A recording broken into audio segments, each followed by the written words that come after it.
I'm Keith Cameron, and this is the course How the Internet Works. This is Hour 3, Section 2, Client Server in P2P Networks. We've talked a lot about the Internet and the technology that makes up the Internet. This session is devoted to some of the application models that run across the Internet. There are two principal ones, a client-server model and the peer-to-peer model. In the client-server model, which we've discussed particularly as it relates to the World Wide Web, we have a client sitting in a local area network, and that is generally a private address space, and it is in the example I'm going to show here, which is the most common. And it's going to access a server on the World Wide Web. Google and Google Maps are two of the examples we've used. The two barriers that separate the private network from the public network are the network address translation or port address translation, depending on which technology is used, that resides in the home router, and a firewall. The NAT and firewall have an advantage in that they provide a level of security to the local area network, but they do make the clients that sit behind it opaque from the servers.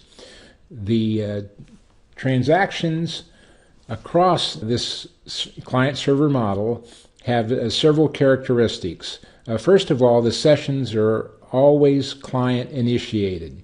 Without the client initiating a session, there's no easy way for the server to find the client or penetrate the firewall and the NAT. That is, unless the firewall and NAT have been pre-configured to allow that addressing to occur to some known port. Web services that use this model are generally TCP-based. There are some exceptions. There are UDP services that use the client-server model, but most of the traffic is TCP, and most of that traffic is HTTP for the World Wide Web.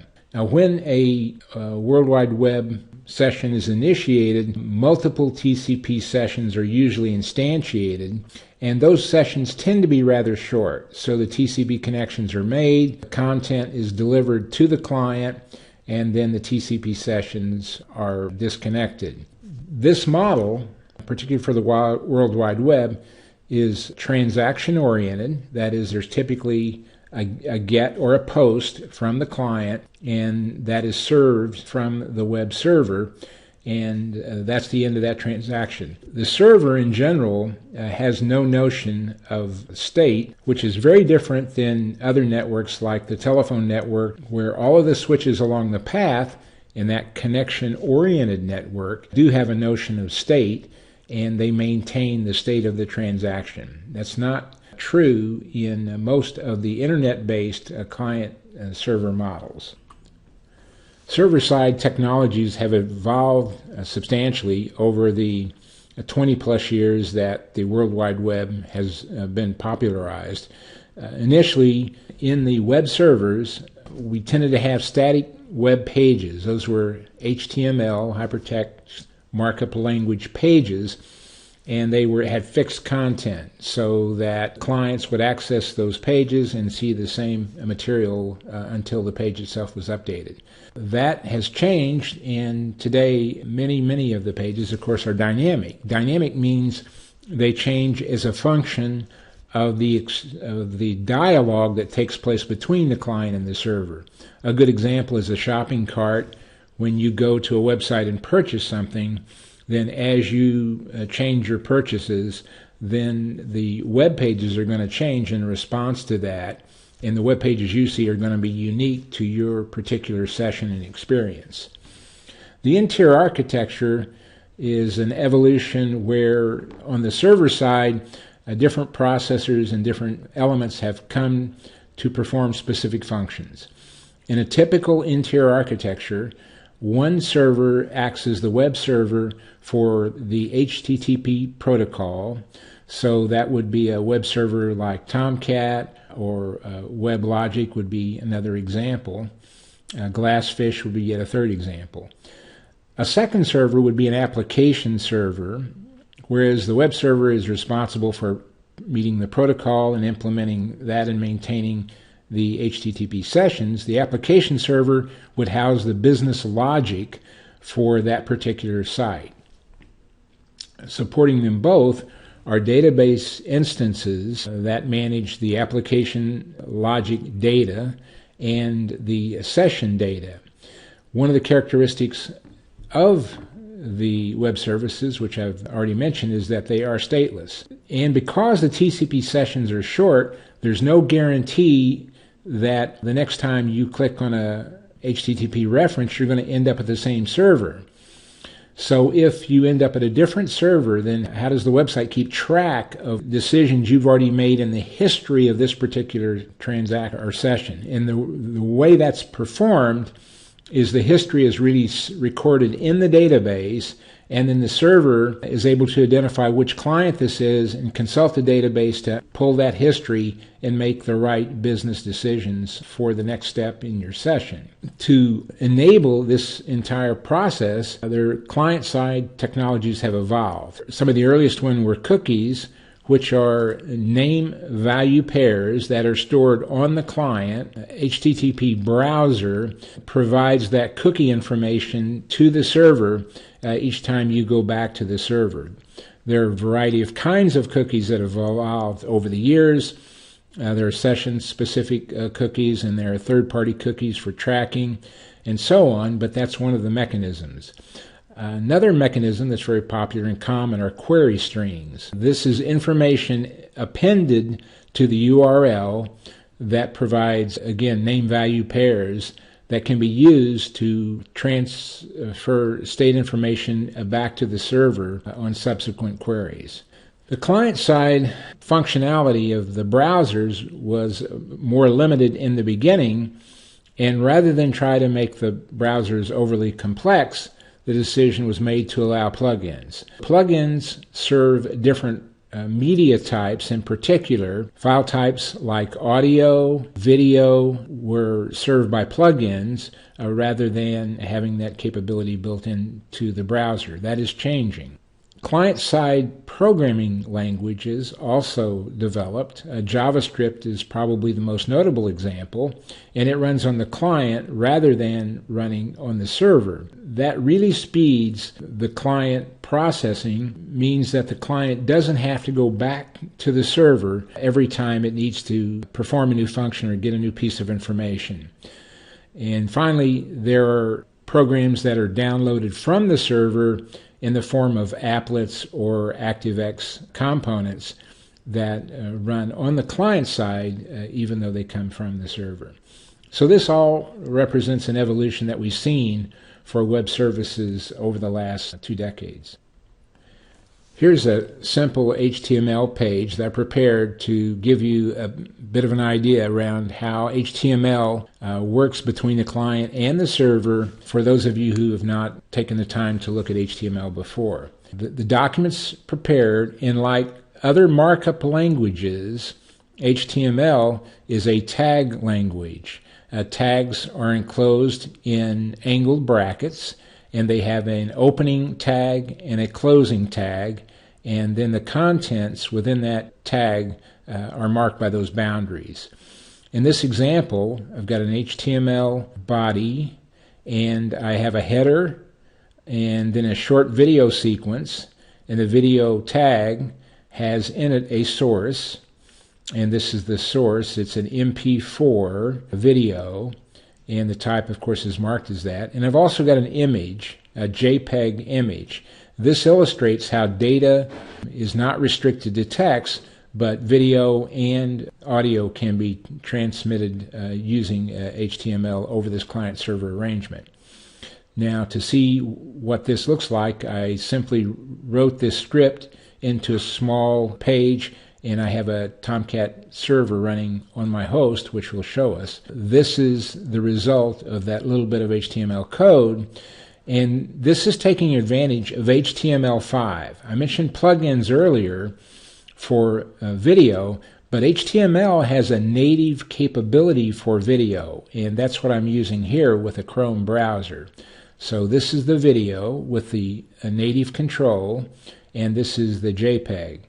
and then we can play the video. Hi, I'm Keith Cameron, and I'd like to invite you to take a 3-hour course called How the Internet Works.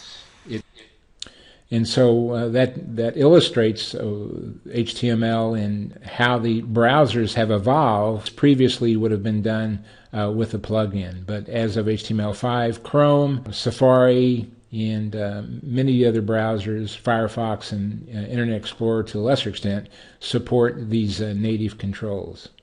This is a partial list of client-server services that run on top of the Internet. The World Wide Web we've talked about extensively, but we talked about 2 other client-server services, DNS and DHCP. Of course, File Transfer Protocol. Email uses that model, as well as the Post Office Protocol. SMTP is the protocol that's used to deliver messages to an email system, and the Post Office Protocol is the one that's used to retrieve them. SNMTP, which is used to manage Internet elements, and then, of course, Twitter. So let's move on to the peer-to-peer model. The peer-to-peer model looks a bit different. We don't call the host machine a client anymore. It's called a node or a peer, but it still is the same host sitting in our local area network. It still has to contend with a NAT and a firewall. The objective in peer-to-peer is not to go to a server, but to have a service that goes from one node to another node. And really, application has to enable that. There are a different set of challenges on peer-to-peer than the client-server model. In the client-server model, the server is really well known because there's a URL associated with it, and that gets advertised. And so if you want to use that service, you go to the URL. But peer-to-peer services, generally, you don't have a URL for the host you're trying to contact. This would be for services like file sharing or voice over IP. The local area network private address is not going to help you because there's no easy way to get to it. So discovery is one of the first challenges. How do you discover the address you need to reach? And that would be the WAN address, and how do you go about accessing once you understand that? That's generally done with a registration process, so the nodes on such a network are generally registered by a server or super node. So there's an application program that runs on your host machine and registers with that site. That site has a domain name, which can be discovered in the domain name system, and so you're able to contact that server, and then all the other nodes are registered there, and that's the method whereby you can discover the other nodes. NAT traversal is again an issue, and it's even more of an issue because there are 2 NATs that have to be traversed and 2 firewalls. Asymmetrical bandwidth is also more of an issue in this model. In the client-server model, the content was coming from the server to the host in most cases. Here, content is going to flow from the node across the internet, which means the upstream bandwidth of the node will be taxed. And as I said, in access networks like DSL and cable networks, the upstream bandwidth tends to be on the order of 1/10 of the downstream bandwidth. Security is another issue for peer-to-peer service.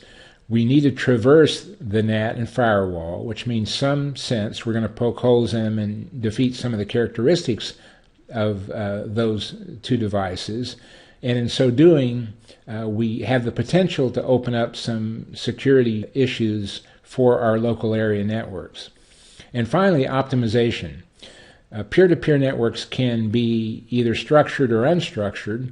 Many of them are unstructured, which means they are ad hoc. That is, the network is not planned or designed or hierarchical. It simply evolves as a function of who registers and where, and the server, the registrar, may not understand where those hosts are. So when we go about trying to do file transfers, for example, it may not be obvious which are the logical nodes to act as the sources for the files we're trying to transfer. This is a partial list of services that are peer-to-peer based. Skype, of course, is the application that was purchased by Microsoft and has tens of millions of users around the world. It's a voice over IP peer network. BitTorrent is a file sharing network, as is Gnutella. Almost all VoIP networks are peer-to-peer. Skype doesn't happen to use the Session Initiation Protocol, SIP, which is the most popular IETF-based protocol for VoIP, but companies like Vonage and the telephone companies themselves have VoIP services use SIP, and that is a peer-to-peer protocol. Spotify is a music streaming service, and that is also peer-to-peer. And finally, SMTP, the mail transfer protocol, while it is a client-server protocol from the client or host machine up into the mail server, between mail servers, it acts as a peer-to-peer. It is in a public network, not a private network, so it does not have the same NAT and firewall issues that I've mentioned earlier. Here's a short list of recommended reading. These are IETF requests for comments. STUN, or Session Traversal Utilities for NAT. That describes how NATs can be traversed and how the public WAN address can be discovered by applications on the host and thereby shared so that NAT traversal is possible.